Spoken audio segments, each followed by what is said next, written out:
برائی تھی سوری ہر قسمی معاشرتی برائی سے وہ آزاد تھے. تو اسی لیے آپ کو بارگاہ رسالت سے 2 لقب ملے ہوئے ہیں، ایک عتیق اور دوسرا صدیق. صدیق کے معنی ہے سچا، یعنی آپ نے صدق کے دل کے ساتھ آپ صلی اللہ علیہ وسلم کی رسالت پر ایمان لائے، صدق کے دل سے آپ پر ایمان لائے اور اسلام قبول کیا. اور دوسرے نمبر پر جو عتیق کا معنی ہے آزاد. تو اسلام سے پہلے جتنی بھی معاشرتی برائیاں تھیں، شراب، جوا، زنا، تمام معاشرتی برائیوں سے آزاد تھے. تو اس لیے آپ کو عتیق اور صدیق کا بارگاہ رسالت سے لقب دیا گیا ہے. صدیق کے معنی ہے سچا اور عتیق کے معنی ہے آزاد. تو پھر حضرت ابو بکر صدیق نے بڑے اعلیٰ درجے کے لوگوں کو، جو مطلب ایک اثر و رسوخ والے لوگ تھے عرب کے، ان کو اسلام میں گیا. حضرت عثمان بن عفان، حضرت زبیر بن عوام، سعد بن ابی وقاص، حضرت طلحہ، خباب بن عرت، حضرت عمر کے جو بہنوئی تھے سعید بن زید، ان کی حضرت عمر کی بہن اور سعید بن زید کی بیوی فاطمہ، یہ تمام لوگ جو تھے حضرت ابو بکر صدیق، یعنی حضرت ابو بکر صدیق جیسے قائد اعظم کے رائٹ ہینڈ تھے نواب زادہ لیاقت علی خان، تو اس طرح حضرت ابو بکر صدیق بھی حضور پاک صلی اللہ علیہ وسلم کے رائٹ ہینڈ تھے. تو کافی سارے لوگ جو تھے حضرت ابو بکر صدیق کی وجہ سے دائرہ اسلام میں داخل ہوئے تھے. تو ابتدا میں تو کفار مکہ نے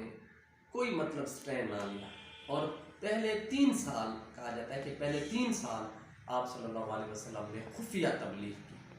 تو اس کے بعد پھر آپ نے، اور کفار کہتے تھے کہ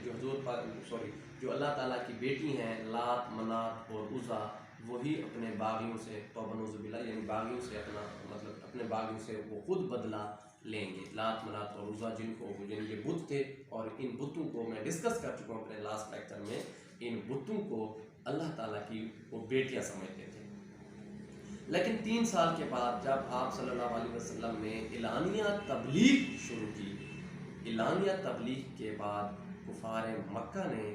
آپ کے راستے میں، یعنی دین اسلام کے راستے میں رکاوٹیں ڈالنا شروع کر دیں، اور آپ لوگوں پر، یعنی اہل اسلام پر طرح طرح کے ظلم کر دیے. وہ ظلم جو آپ صلی اللہ علیہ وسلم پر انہوں نے کیے تھے، وہ آپ صلی اللہ علیہ وسلم پر اجری بھی ڈالی گئی تھی. اب اجری کیوں ڈالی گئی تھی؟ سجدے کی حالت میں، کیونکہ جو مسلمانوں کی عبادت تھی، سبحان اللہ، بڑی سنجیدہ عبادت تھی، یعنی رکوع، سجود، قیام، نماز جو پڑھتے تھے، اور ان کی جو عبادت تھی وہ سیٹیاں بجانا، ننگے ہو کر خانہ کعبہ کا طواف کرنا. تو جو ان میں صاحب عقل لوگ تھے وہ بڑے سوچ و بچار پر مجبور ہو گئے تھے کہ ہماری عبادت بیہودہ ہے، ان کی عبادت اتنی سنجیدہ ہے. تو اسی طرح پھر ابو جہل کا اصل نام تھا عمر بن ہشام. عمر بن ہشام نے کہا کہ کون جائے گا فلاں قبیلے کے اونٹ کی اجری دے آئے گا اور آپ کی پشت مبارک کر ڈالے گا. تو پھر ایک فاسق، فاجر، کافر ہو گیا، اور انہوں نے آپ کی جو پشت مبارک پر اجری ڈال دی تھی. تو اس کے بعد آپ کعبہ کے قریب، یعنی خانہ کعبہ کے قریب اللہ کے دین کی تبلیغ فرما رہے تھے، اور پھر کفار مکہ نے تلواروں کے ساتھ آپ صلی اللہ علیہ وسلم پر حملہ کر دیا. اور اس وقت آپ کے 100 کارڈ سن، یعنی وہ بیٹے جو حضرت ختیجہ کے ساتھ آئے تھے، اور حضرت ختیجہ کے جو پہلے خامن تھے حالہ، اس کے بیٹے تھے، وہ آپ کے اوپر گر پڑے. اور جب کفار مکہ نے آپ پر حملہ کیا، تو جب وہ آپ پر گرے تو ان کو بھی کافی ساری ضربیں آئیں، اور پھر وہ زخموں کی تاب نہ لا سکے. ان کا نام تھا حارث بن حالہ، یعنی آپ کے 100 کارڈ سن تھے، حضرت ختیجہ کی طرف سے بیٹے تھے. اور اسلام کے راستے میں جو پہلی قربانی بھئی ہے، اور اسلام کے راستے میں جو پہلی شہادت ہوئی ہے، وہ حضرت حارث بن حالہ کی تھی، حضرت ختیجہ کے وہ بیٹے تھے. تو اس کے بعد پھر ابو لہب، ابو لہب، اس کا نام بھی میں، اس کا جو اصل نام تھا عبد العزا، انہوں نے بھی کسی قسم کی، حالانکہ آپ کے قریبی رشتہ دار تھے، آپ کے ہمسایہ تھے، اور ان کی جو بیوی تھی ان کا نام تھا ام جمیل، اور حضرت ابو سفیان کی یہ بہن تھی ام جمیل، اور ام جمیل یہ ابو سفیان کی بہن تھی، اور حرب بن امیہ کی یہ بیٹی تھی۔ تو انہوں نے مطلب کیا کیا، آپ کے راستے میں کانٹے بچھاتی تھی ام جمیل، اور ابو لہب بھی آپ صلی اللہ علیہ وسلم کو طرح طرح کی تکلیفیں پہنچاتے تھے، اور جب آپ صلی اللہ علیہ وسلم کا جو بیٹا تھا قاسم کی وصال کے بعد جب آپ کا بیٹا عبداللہ فوت ہوا، حالانکہ یہ ہمسایہ تھا، جتنا بھی بڑا دشمن ہو لیکن جب مطلب ڈیتھ ہو جاتی ہے تو اس میں مطلب کنڈولنگ کے لیے ضرور آتے ہیں، تعزیت ضرور کرتے ہیں، اگر تعزیت کے لیے نہ بھی ہیں تو گھر میں مطلب وہ دکھی ضرور ہوتے ہیں۔ لیکن ابو لہب نے جب حضرت محمد صلی اللہ علیہ وسلم کے بیٹے عبداللہ کی وفات کا سنا تو اس نے مٹھائیاں بھی تقسیم کی تھی، اور کفار مکہ کے پاس جا کر ان کو یہ خوشخبری سنائی، توبہ نعوذ باللہ، انہوں کو کہا کہ یہ آپ کو میں ایک خوشخبری سنانے آیا ہوں۔ وہ انہوں نے پوچھا کہ کیا آپ ہمیں خوشخبری سنانے آئے ہو؟ تو انہوں نے کہا تھا، پھر اپنا ابو لہب نے کہا، یعنی عبد العزا نے کہا کہ اب حضرت محمد صلی اللہ علیہ وسلم کی جڑیں کٹ چکی ہیں، اور ان کا جو بیٹا آخری بیٹا تھا عبداللہ وہ بھی فوت ہو گیا۔ یعنی تعزیت کرنے کی بجائے یہ لوگوں کو بتا رہے تھے کہ محمد کی جڑیں کٹ گئی ہیں، لیکن ان کو تو نہیں پتا تھا کہ حضرت محمد صلی اللہ علیہ وسلم کی بہت بڑی شان ہوگی۔ تو اس کے بعد پھر اور جو صحابی تھے، جیسے حضرت عثمان ہے، حضرت عثمان کے چچا نے ان کو رسیوں سے باندھ دیا۔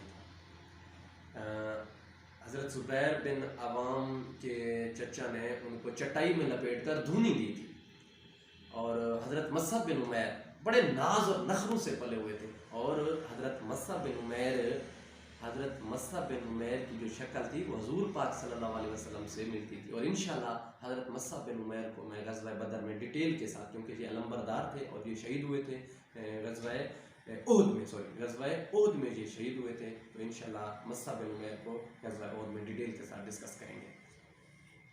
تو مصعب بن عمیر جو ناز و نخروں سے پلے ہوئے تھے، ان کو جو ہے مطلب ننگا کر کے ان کے گھر والوں نے گھر سے نکال دیا تھا۔ اسی طرح حضرت بلال حبشی، عامر فہیرہ، سہیب رومی، یہ غلام تھے، اور ان کے جو مالک تھے وہ کیا کرتے تھے، ان کے مطلب ان کو تپتی ہوئی ریت پر لٹاتے تھے،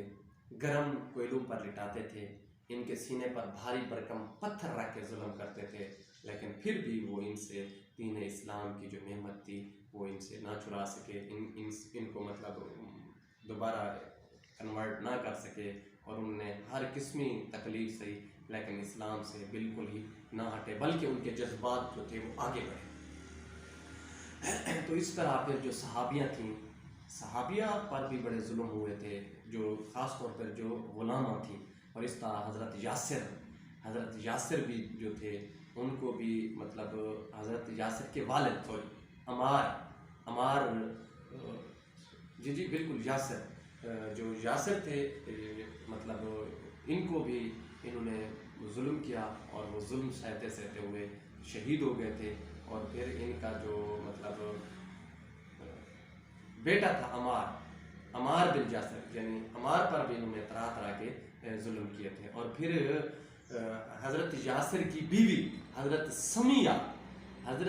یہ یاد رکھنا ہے، حضرت سمیہ کو ابو جہل نے ان کی شرمگاہ پر برچھا یا تیر مارا تھا، اور وہ شہید ہوئی تھی، اور حضرت سمیہ جو ہیں حضرت یاسر کی بیوی تھی، عمار